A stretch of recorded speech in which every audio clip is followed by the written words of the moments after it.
Olá, sejam muito bem-vindos a mais um episódio do Investigador Pode Mais, o podcast do Sindipol MG, onde nós tratamos de segurança pública de um jeito direto, humano e profundo. Eu sou o investigador Emerson Oliveira, sou presidente do Sindipol e hoje nós vamos tratar de um tema que é muito importante e caro, que é a saúde mental de quem protege a sociedade. E para isso nós estamos aqui com a doutora Alessandra Vieira, que é psicóloga e vai trazer esse bate-papo aqui conosco. Doutora Alessandra, por favor, fale um pouco sobre a senhora para quem está nos acompanhando. Olá, eu só agradeço muito o convite, estar aqui com vocês hoje para falar desse tema tão importante. Eu sou formada em psicologia, atualmente sou professora de psicologia na UENG, dou aula também de educação e direitos humanos. A minha formação foi na UFMG, fiz o mestrado e doutorado lá em psicologia social, com atuação nessa área da segurança pública, um pouco mais voltada para o sistema prisional. Também fiz uma especialização em direitos humanos na América Latina pela UNILA.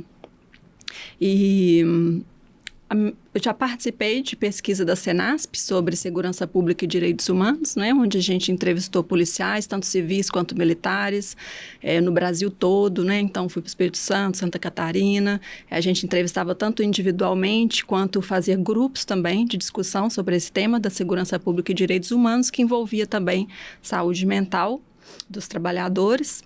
E foi o contato que eu tive assim, mais próximo dessas situações assim, da profissão de vocês.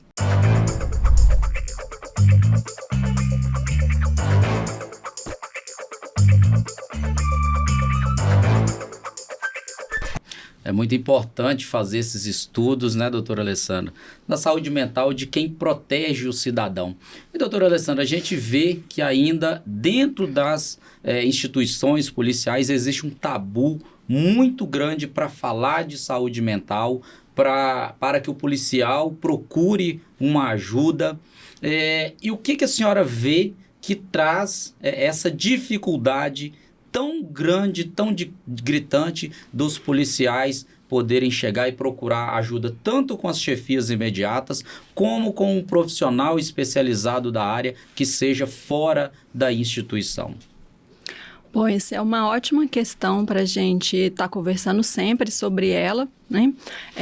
Uma das questões que aparecia muito era sobre a insegurança em relação ao que seria falado, né? E outra questão que é muito apontada, inclusive em estudos, tem a ver com a própria masculinidade em geral, assim, e ainda com a posição do policial tendo aquele lugar, assim, do guerreiro, do que tem que aguentar tudo e tal. E aí, essa situação onde ele precisa pedir ajuda, acaba tendo uma dificuldade a mais por conta dessa cultura, assim, né? De que tem que aguentar, tem que ser forte.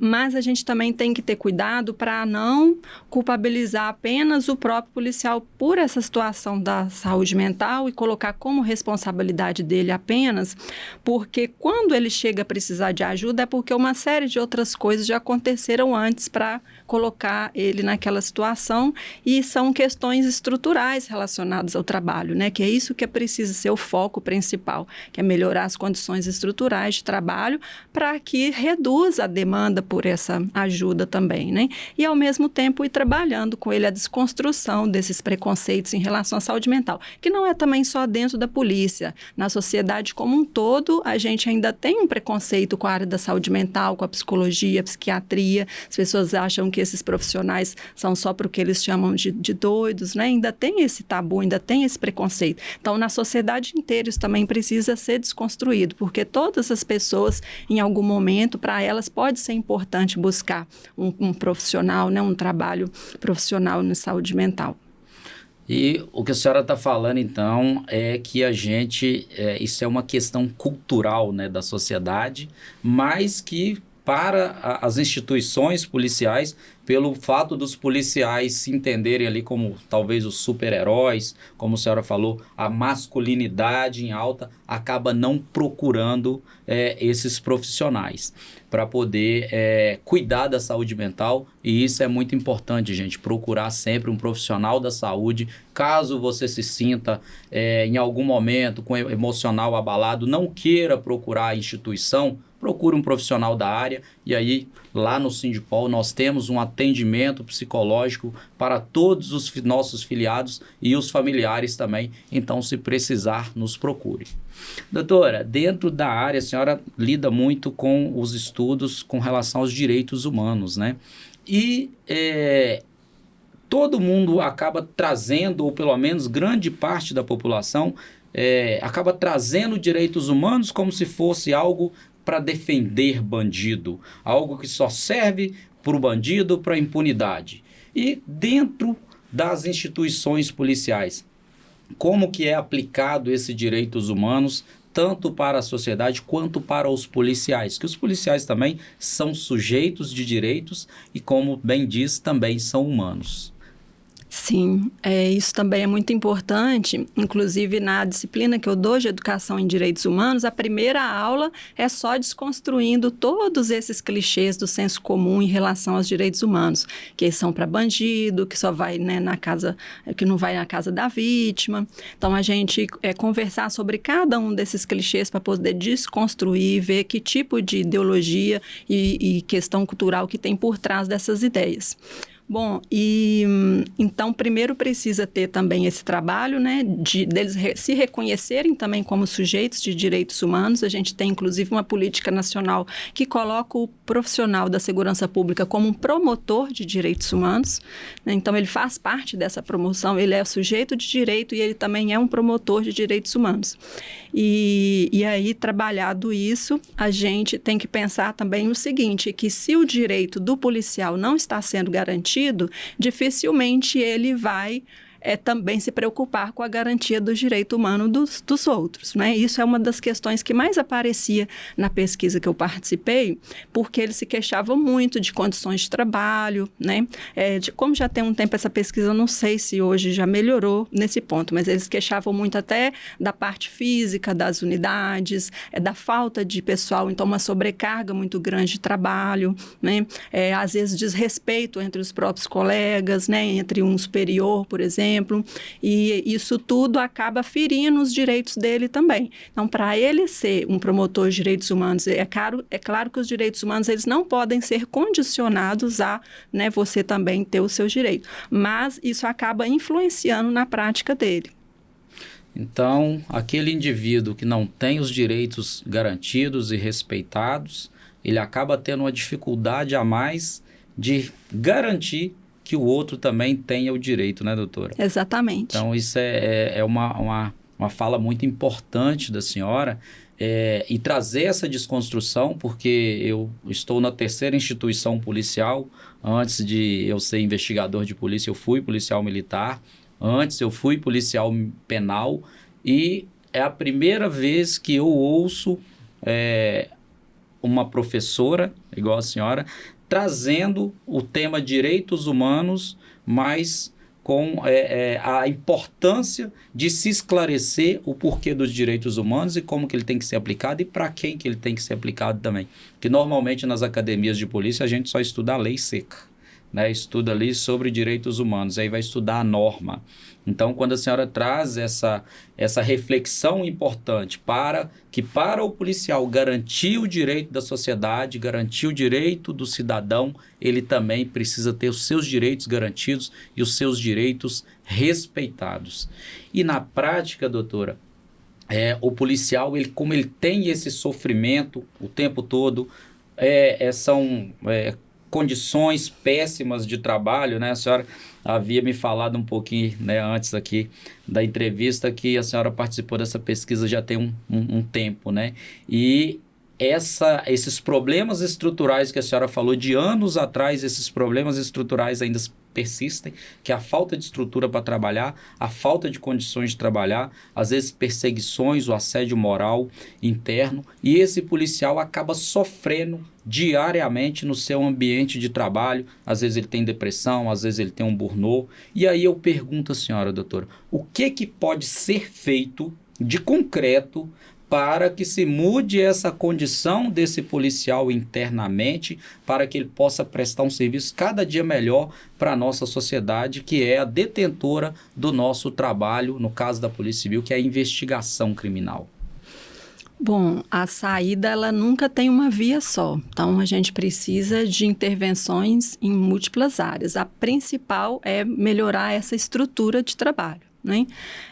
E isso passa por mais concursos que sejam suficientes, porque às vezes também não adianta ter concurso para poucas vagas, como eu vi, parece que vai ter só 250, acaba não sendo suficiente para suprir a demanda, né? E essa sobrecarga é uma das coisas que mais influencia, às vezes, né, na pressão do trabalho, do rendimento, das metas. E então, mudar essas condições estruturais, ter a valorização também do profissional, né? Valorização, políticas de valorização, inclusive em relação à carreira.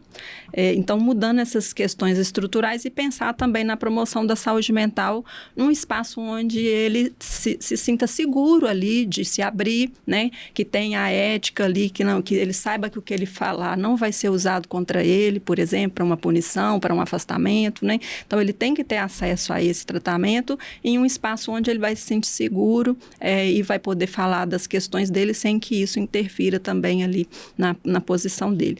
Então, é isso, é um conjunto de ações, né? Tanto em âmbito aí de melhorar a estrutura de trabalho, quanto em ter um serviço de saúde mental acessível e seguro para ele. E essa importância, né, eu vejo até que é urgente. A senhora vê como que o governo do estado tem negligenciado esse atendimento à saúde, ao emocional, ao psicológico dos policiais no estado de Minas Gerais, e em especial os policiais civis. E o que a senhora acredita, que a senhora, né, tem estudado, que a senhora vê que é necessário ser implantado no estado como política pública em defesa do policial, em defesa do emocional e do psicológico dos policiais no estado de Minas Gerais? É até difícil falar sobre isso, porque a gente está num governo atualmente que é identificado como de direita, e, em geral, os governos de direita são colocados como aqueles que se preocupam mais com a questão da segurança pública. Só que o governo atual, a gente não está vendo isso, né? Então, a gente está tendo aí uma negligência muito grande do governo em relação nos policiais civis, inclusive policiais militares, policiais penais. Felizmente, não sei se você viu, a gente teve um policial penal assassinado, né? Numa situação que é um exemplo disso que eu falei, de falta de pessoal também, falta de concurso, porque ele estava escoltando o preso sozinho. Isso não pode acontecer, né? Então, começa por aí. Outra coisa é que esse presídio em si, ele está com uma série de problemas lá, já teve vários homicídios de detentos lá, e isso acaba criando uma condição de trabalho que vai prejudicar também os policiais que estão lá trabalhando, né? No caso, não é o policial civil, é o policial penal, mas é só para dar um exemplo de como que essa falta de estrutura de trabalho acaba culminando em problemas, né, em violação do direito dos trabalhadores, né? Porque não foi cuidado nessa parte. E o governo atual, ele não está cuidando de nenhuma dessas áreas, né? Então, em relação aos policiais civis, a mesma coisa. Se não tiver uma atenção para essa condição de trabalho, né, que a gente está falando sobre ela aqui, esses problemas acabam, né, acontecendo. E a gente já tem um dado que é muito alarmante, que a gente precisa falar dele, que a gente tem um número de autoextermínio maior do que de mortes em confronto. Né? Então, a questão da saúde mental dos policiais deveria ser uma prioridade. E eu não vejo, né, o governo, no caso, dando uma atenção, nem, na verdade, para as condições estruturais, quem dirá para a saúde mental, que é sempre negligenciada, né? Sempre fica para depois, é vista como uma coisa que não é importante, né? O governador Romeu Zema, por ele se dizer de direita, que defende a segurança pública, e a gente vê que ele não investe na segurança pública, a não ser em propagandas nas redes sociais dele em busca de like. A gente teve o caso do policial penal que morreu, que estava em serviço, que estava sozinho.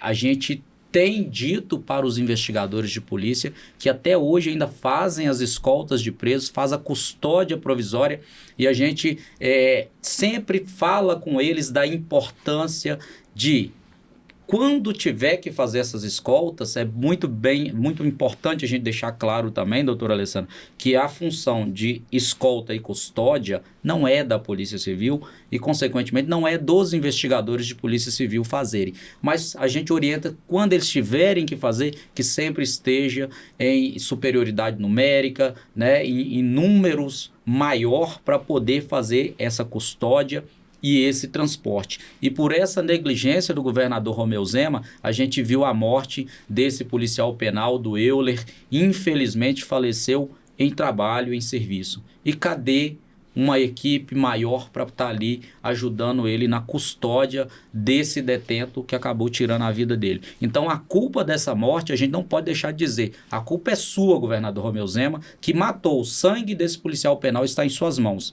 E acredito que o senhor não queira isso mais com outro policial. Doutora, até, né, a gente se sente consternado com essa situação e vê isso acontecendo o tempo todo, e a gente vê uma grande dificuldade dos policiais, e aí, né, tanto os policiais penais, como eu falei, eu já fui também, o próprio policial militar, mas trazendo aqui sempre para dentro da Polícia Civil, a gente vê essa dificuldade de levar os problemas para dentro da chefia de polícia, para dentro dos superiores hierárquicos, para poder falar desses problemas, e ao mesmo tempo também a gente vê a dificuldade desses superiores conseguir enxergar que aquele policial muitas vezes não está bem, está precisando de ajuda. O que a senhora enxerga como necessário e primordial para que haja essa interação, para que o policial perca esse medo de conversar com seu superior, mas também que aquele superior seja preparado para poder enxergar que aquele policial que está ali está sofrendo de algum problema que seja emocional ali, que seja momentâneo, mas que pode ser um problema que pode desencadear um mal maior, principalmente com a questão para a gente evitar o autoextermínio dentro das forças policiais, em especial dentro da Polícia Civil. Olha, eu acho difícil, assim, eu opinar sobre essa questão da organização interna da Polícia Civil, porque tem a questão da hierarquia, da disciplina, né? Na Polícia Civil, não tanto quanto na militar, mas tem também. Então, apenas falar para eles confiarem e tal, não dá para a gente fazer isso, porque a gente sabe que realmente tem perseguição, que as coisas podem acontecer. Então, eu acho que uma saída possível que eu vejo para esse problema seriam parcerias externas, né? Poderia ter, inclusive, parceria com universidades, para estar fazendo esse trabalho de intermediação e de mediação, né?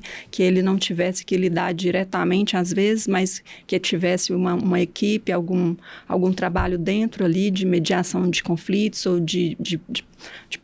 da saúde mental também, ou de intermediação dessas questões, né? Para ter uma segurança a mais, né? E eu acho que isso é uma possibilidade que eu vejo, assim, porque na relação direta, realmente, eu acho que a gente tem os sindicatos, né, que tem também um pouco esse papel, mas acaba que os próprios policiais, enquanto estão no sindicato, têm alguma proteção, né? Sim. Mas a gente não sabe, né, quando fica fora, como que acontece. Então, acaba que todo mundo fica numa situação um pouco vulnerável. Acho que esse trabalho, às vezes, de parcerias externas, assim, poderia fortalecer um pouco mais esse trabalho. Olha, essa colocação da senhora, ela é muito importante, traz uma reflexão muito grande, né, sobre a ajuda externa, sobre não ter nem como opinar internamente para o policial confiar ou não confiar, que é complicado e de fato e me trouxe aqui à memória um fato recente de um delegado de polícia que mandou em um grupo de WhatsApp uma mensagem falando para os policiais o seguinte: olha, você que está pegando atestado, né? E muitas vezes o atestado do colega é psicológico, por excesso de trabalho, por pressão no trabalho, e aí ele se afasta de atestado, que seja por uma semana, 15 dias ou um mês, e o delegado escreveu, olha só como é que o assédio, e a gente vê dessa forma, é um assédio estrutural dentro da instituição. O delegado mandou uma mensagem de texto, ele não teve o mínimo de pudor em mandar mensagem de texto. Olha, você que está de atestado e está faltando e não vai trabalhar numa escala de plantão que eu coloquei, a hora que você melhorar e voltar desse atestado, você vai para essa escala de novo, tá? Então, olha para a senhora ver o absurdo, né? O assédio que acontece. Lógico, nós estamos tomando todas as providências. Importante que os colegas também nos procurem. E também procure o nosso sindicato, que lá no nosso sindicato, doutora Alessandra, a gente criou um núcleo especializado para o atendimento aos colegas, inclusive com parcerias, não com a universidade ainda, mas com consultórios de psicologia espalhado pelo estado inteiro para poder dar atenção a todos os nossos filiados e também aos familiares deles. E esses consultórios, eles são autônomos, não, tipo assim, quem vai lá pode confiar que o atendimento não vai chegar, assim, um conteúdo nem no sindicato e nem na polícia. 100% confiável, não vai chegar para nós não vamos saber nem se o colega afiliado, o que ele foi tratar, sobre o que ele foi tratar. A gente só vai saber que ele procurou por causa da parceria que existe com o sindicato. Só por isso. Ótimo. Mas totalmente sigiloso, totalmente autônomo. Os psicólogos, o trabalho é individual deles, é para o policial, para atender o policial. Então a gente, né, convida você que é policial civil, você que é um familiar do policial civil que está nos acompanhando aqui, nos assistindo, que procure o Sindipol, para que a gente possa dar toda a assistência que você precise, né, naquele momento de dor, naquele momento que você está com o emocional abalado, que você está adoentado. Inclusive, deixar aqui muito importante, nós já conseguimos salvar, não foi uma nem duas vidas, não foram várias vidas de colegas que estavam emocionalmente abalados e a gente conseguiu tirar ele ali daquela condição e trazer, né, a vida normal. E estamos acompanhando, e isso é muito importante, viu, gente? Procure ajuda e não deixe de procurar. E aí, o que a senhora fala, doutora Alessandra, com base nisso aí, dessa saúde mesmo, quando o colega está mais abalado, o que ele deve fazer? Né? A senhora falou que não pode diretamente falar com o colega, confie na instituição, porque de fato é complicado no sistema que nós temos hoje ainda. Mas o que ele deve fazer quando ele se sentir abalado emocionalmente, que ele começa a perceber que ele já não está bem mais emocionalmente? Bom, eu fiquei feliz de saber, né, que agora o sindicato tem essa opção, porque quando eu participei da pesquisa eles não tinham nenhuma opção assim, de atendimento externo, né, seguro. Mas tem também outras opções também de atendimento psicológico que também não tem relação nenhuma, né, com a polícia, seja pelo IPSENG, ou seja, nas universidades também tem atendimento ao público externo e, né, se eles não tiverem condições de ir no particular. Mas é muito importante, né, nesses momentos assim, procurar ajuda externa.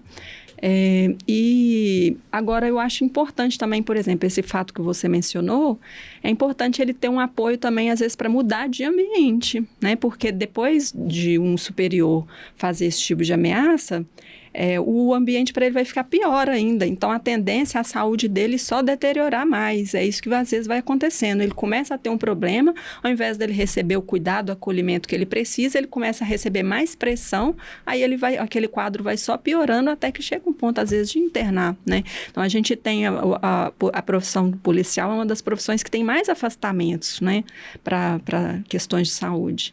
Então, tem que ter um cuidado a mais em relação a essa questão do ambiente, porque se ele estiver fazendo a terapia, por exemplo, mas continuar num ambiente adoecedor desse, a terapia não vai salvar ele.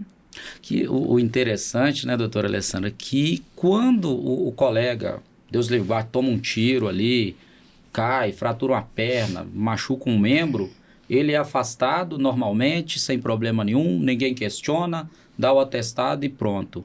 Quando ele está abalado emocionalmente, psicologicamente, aí vem os problemas das ameaças veladas, as transferências que acontecem. Você, né, tá abalado emocionalmente, você pegou um atestado psicológico, então tudo bem, não tem como te punir. A hora que você voltar, transfere o colega para outra unidade, e muitas vezes não é porque o colega pediu, é a unidade onde o colega às vezes vai ficar mais adoentado.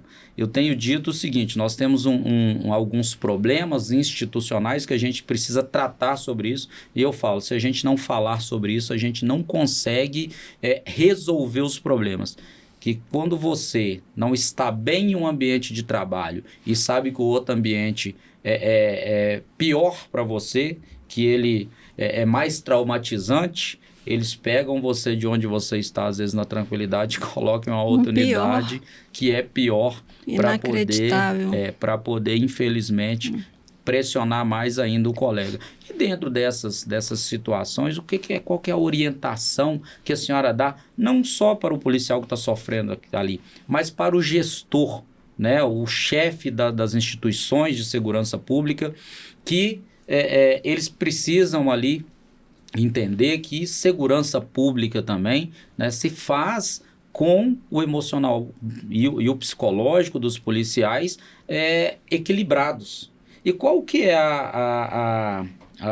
o recado que a senhora dá ou a orientação que a senhora dá tanto para os gestores quanto para os policiais nesses casos, para que a gente consiga ter uma estrutura de segurança pública forte e sem ter perseguições e sem prejudicar e sem levar o colega, infelizmente, no pior caso aí, no autoextermínio? Bom, a gente precisa cuidar do policial para que ele não chegue nesse ponto, e a gente tem que lembrar que essa situação de saúde mental do policial, ela repercute no cidadão. Então, para o cidadão ter um bom atendimento, ter um atendimento adequado, pautado nos direitos humanos, aquele policial também precisa estar sendo respeitado e tendo seus direitos respeitados, né? E o principal deles é o direito à saúde. Então, a gente precisa cuidar desse policial, precisa ter essa atenção, mudar essa cultura, né, da gestão de perseguição daqueles que estão em saúde mental, porque isso só vai piorando, isso acaba prejudicando a própria instituição policial, aumenta mais ainda o número de afastamentos e não parece ter uma lógica, assim, digamos, inteligente por trás desse tipo de comportamento, né, porque você acaba agravando o problema ao invés de... E aí isso acaba virando também outro motivo para o policial evitar procurar ajuda. Então, ele sabe que ele pode ter perseguição porque ele precisou de um atestado ou porque ele foi no psicólogo, né? E aí ele vai ficar segurando aquilo que ele está sentindo, aquilo que ele está passando, até o momento que ele pode explodir e acontecer alguma tragédia, alguma coisa pior. Os policiais, eles lidam com cenas duríssimas todos os dias. Os policiais civis vão a locais de crimes o tempo todo, lidam com os crimes mais horríveis e precisam estar com o emocional em dia, com o emocional equilibrado, porque algo diferente disso vai trazer um prejuízo tanto para ele quanto para a sociedade. E aí, doutora, a gente vê esse problema que é gravíssimo, a gente vê a necessidade desse policial estar preparado e bem estruturado para poder defender a situação, para poder caminhar para ter uma leveza, principalmente no atendimento de quem precisa nas delegacias. Uma coisa que eu estava lembrando aqui que chamou muita atenção nessa pesquisa que eu participei, nos grupos com eles, é que alguns, né, em vários grupos, eles comentavam como estava sendo importante aquele momento em grupo para eles mesmos poderem falar sobre os problemas. Mas é uma situação, assim, que eu acho até mais adequada, porque quando você está na situação de grupo, você vê que o seu problema não é só seu, né? Você vê que o outro colega de outra cidade também está compartilhando ali, às vezes, do mesmo problema, o outro também. Então, um troca experiência com o outro, né? Tem aquele desabafo, tem aquele apoio ali, aquele acolhimento, né? Em relação aos problemas que está passando. Então, eu acho que poderia ter também uma valorização e a criação desses espaços, assim, mas espaços seguros, com sigilo, com ética, né? Para que eles pudessem estar em grupo falando sobre essas questões e construindo saída junto, porque uma das coisas eu acho que mais ajuda a gente a sair desse adoecimento individual é esse senso de comunidade também. Né? A gente saber que a gente tem uma comunidade de apoio, né? Que a gente tem outras pessoas na mesma situação e com as quais a gente pode contar. Eu acho que ter uma rede de apoio é uma das coisas que mais protege a nossa saúde mental. A saúde emocional dentro da segurança pública, ela começa por dentro, né? Não tem como o policial civil estar adoentado para ele depois tentar resolver o problema do cidadão que está ali fora, que muitas vezes, e eu falo por experiência própria, muitas vezes a gente chega na unidade policial e vai atender um cidadão que procura a gente por N motivos. Eu tive uma briga com o vizinho. Eu perdi meu documento. Meu cachorro desapareceu. E muitas vezes, o que o cidadão ele quer na verdade? Ele só quer ir lá na unidade policial, ir lá na delegacia, só para desabafar. E aí, se o policial civil não estiver com o emocional equilibrado, com o emocional em dia, infelizmente, não vai ter como dar um tratamento adequado para aquele cidadão. E aí, né, pega aquela linha de que os policiais são mal educados. Mas não é que os policiais são mal educados, que trata mal. Mas é porque ele também já está estafado, já está sobrecarregado e não consegue dar um atendimento adequado para esse cidadão. E dentro dessa linha, doutora, né, às vezes é importante a gente sempre frisar isso, que esse policial, para ter, além desses grupos que a senhora falou que é muito importante, o que a senhora vê dentro da instituição, o que a chefia pode fazer, que é algo mais simples para poder resolver esses problemas emocionais, esses problemas psicológicos dos policiais, inclusive para poder antever o problema, né, fazer a prevenção desse problema, desse adoecimento do policial. O que a senhora vê como soluções que podem ser implementadas sem talvez aí nenhum grande impacto financeiro, que infelizmente nós temos um governador do estado, o governador Romeu Zema, que não investe na segurança pública, não investe nos policiais civis, não investe no emocional dos policiais, já não valoriza e já não investe em estrutura. E no emocional desses policiais, o que a senhora vê que pode ser feito? Bom, além do que a gente já falou, né, sobre as mudanças estruturais que são necessárias no ambiente de trabalho, né, a garantia do direito à saúde. Uma coisa que eu estava pensando aqui, né, quando você falou sobre essa questão do policial também acabar tendo esse papel também um pouco de psicólogo, né, de ouvir, do desabafo ali e absorver aquele monte de problema, sendo que ele não... Porque nós, psicólogos, né, eu não atuo na clínica não, mas quem atua na clínica...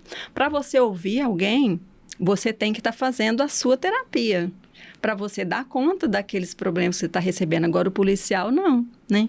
Então, assim, talvez se colocasse meio uma condição para todo mundo fazer, né, um acompanhamento psicológico, talvez seria interessante, né? E outra coisa também, de ter, por que não tem, por exemplo, um policial civil que é psicólogo para estar atendendo essas demandas, né? Tem um cargo de policial civil psicólogo, que ele poderia ficar, e que trabalharia, por exemplo, também com mediação de conflitos, né? Faria esse atendimento aí, essa escuta. E aí o outro policial da investigação não teria que fazer também esse papel, porque ele acaba tendo várias funções, tem um acúmulo de funções, né? E os tipos de problemas que tem que lidar são muito grandes também. Então, essas brigas de família, por exemplo, brigas de vizinho, não poderia ter uma equipe de mediação de conflito antes de chegar no policial, né? Porque às vezes a situação pode se resolver ali só com uma mediação. Né? Então, investir mais na mediação de conflito, tendo ali profissionais de psicologia, e aí dava uma filtrada e só chegava no policial aquilo que ele realmente, né, que depende apenas da profissão dele mesmo para fazer. A senhora, não sei se a senhora vai se lembrar, mas tinha antes desse governo atual, tinha um núcleo de mediação de conflito dentro de todas as delegacias, pelo menos dentro de uma delegacia de cada regional, existia um núcleo de mediação de conflito. Eu lembro que quando eu entrei para a Polícia Civil em final de 2009, logo em 2010, salvo engano, foi criado o núcleo de mediação de conflito que atendeu por muito tempo, resolveu muitos problemas que acabariam chegando a algum tipo de crime, indo para o judiciário, se resolvia ali, mas aí veio esse governo e acabou com isso tudo, e hoje o que a população tem é o descaso, principalmente nessa área da mediação de conflito, a área da segurança pública hoje, a população mineira está à mercê da bandidagem, que eu não consigo enxergar de onde o governador Romeu Zema fala que o crime está diminuindo em Minas Gerais, sendo que quando sai uma pesquisa como o anuário da segurança pública que saiu agora, recentemente em 2025, fala que a criminalidade violenta em Minas Gerais aumentou e a nível Brasil diminuiu. Mas o governador Romeu Zema ele chegou com uma fonte tirada dele, né, do sistema REDES, que é um registro que a Polícia Militar faz. Ele falou que esses crimes estão diminuindo. Então, a gente vê aí, dentro disso aí, uma clara maquiagem dos crimes no estado de Minas Gerais pelo governador Romeu Zema.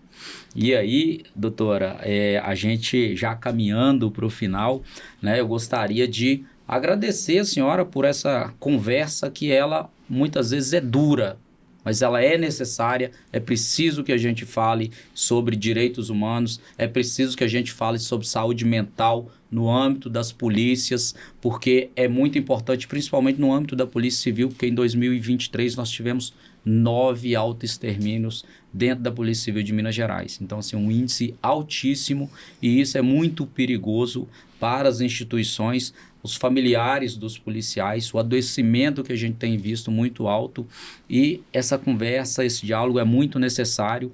Nós do Sindipol vamos continuar defendendo e protegendo quem protege, que é o policial civil, com o nosso núcleo de atendimento psicológico dentro do Sindipol, para você, filiado nosso, e para os dependentes, né, os familiares dos nossos filiados também, nos procurem para poder ter esse atendimento especializado e totalmente sigiloso, viu, gente? Totalmente sigiloso. E aí, doutora, eu gostaria que a senhora nos deixasse aí uma consideração final para os policiais civis de Minas Gerais, principalmente os investigadores de polícia. E por que eu digo principalmente os investigadores? Porque os investigadores de polícia é quem está ali na ponta o tempo todo, lidando com a criminalidade violenta, correndo risco de vida o tempo todo, trocando tiro com bandidos. Infelizmente, recentemente, nós tivemos um policial que acabou se ferindo em uma troca de tiros. Então, é muito importante esse recado para eles sobre a busca desse atendimento, porque nem após o policial passar por um trauma, passar por uma troca de tiro, onde muitas vezes ele é alvejado ou muitas vezes acaba morrendo um bandido em confronto e ele não tem esse atendimento. Qual o recado que a senhora dá para esse colega policial civil que está acompanhando a gente aqui nesse momento? Bom, eu acho que não deve esperar estar muito mal para procurar um atendimento profissional. Assim como nós psicólogos também não precisamos estar mal para poder fazer a nossa terapia. Eu acho que a profissão do policial também deveria ter a mesma orientação, né? Porque para você lidar com os problemas dos outros, você tem que estar também tendo um apoio para, né, para você. Então, procure, mesmo se achar que não está precisando, procure, faça esse acompanhamento preventivo, né? Não esperar só estar doente para poder procurar um atendimento psicológico. Faça um atendimento preventivo, né? E é isso, assim. Buscar a prevenção e se organizar também coletivamente. Eu acho que é muito importante buscar construir essa rede coletiva, não achar que tem que dar conta sozinho, né? Buscar apoio. Nós, seres humanos, nós somos seres sociais, né? Seres de comunidade. Então, para a gente viver e viver bem, a gente precisa estar em comunidade, a gente precisa valorizar essas relações sociais. E aí, para finalizar, doutora, como que a senhora vê, né, o papel hoje do Sindipol, do sindicato, nessa construção para o policial civil aqui em Minas Gerais? Os sindicatos são instituições muito importantes, né, porque eles justamente buscam essa organização coletiva, né, das classes de trabalhadores.